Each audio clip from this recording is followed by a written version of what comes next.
৩ বছর আগে ব্রিটিশ বংশোদ্ভূত সৌদি দুবাইয়ের ধনকুবের জামাল আল নাদাককে বিয়ে করেছিলেন সৌদি আল নাদাক নামে ২৬ বছর বয়সী এক নারী। বিয়ের পরপরই তিনি সোশ্যাল মিডিয়ায় শেয়ার করেছেন যে তার স্বামী মাত্র এক সপ্তাহে তার জন্য ১.২ মিলিয়ন পাউন্ড খরচ করেছেন।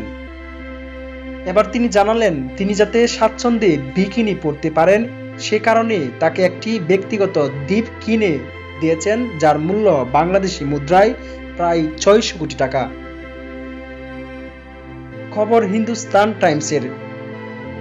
এই নিয়ে সৌদি সামাজিক যোগাযোগ মাধ্যম ইনস্টাগ্রামে একটি ভিডিও পোস্ট করেছেন। পোস্টে ক্যাপশনে দিয়েছেন, আমি বিকিনি পরতে চেয়েছি, তাই আমার কোটিপতি স্বামী একটি দ্বীপ কিনে দিয়েছেন। হিন্দুস্তান টাইমস জানায়, জামাল আল নাদাকের সঙ্গে সৌদি আল নাদাকের প্রথম পরিচয় হয় যখন তারা দুবাইয়ের একটি বিশ্ববিদ্যালয়ে পড়াশোনা করছিলেন। ৩ বছর আগে তারা বিয়ে করেছেন। ধনী গৃহিণী ছাড়াও সৌদির আরও পরিচয় আছে। তিনি ইনস্টাগ্রাম ও টিকটকে নিজেকে ইনফ্লুয়েন্সার হিসেবে জাহির করেন। সোশ্যাল সাইটগুলোতে তার বিলাসী জীবনযাপনের ভিডিও দেখা যায়।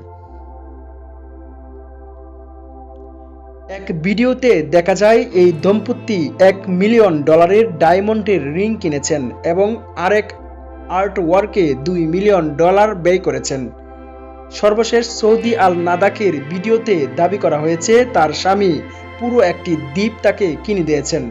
ওই ভিডিও ভাইরাল হয়েছে। সৌদির দাবি ওই দ্বীপ এশিয়ার কোনো এক জায়গায়। তাদের এই দ্বীপ কিনতে খরচ হয়েছে প্রায় $50 মিলিয়ন।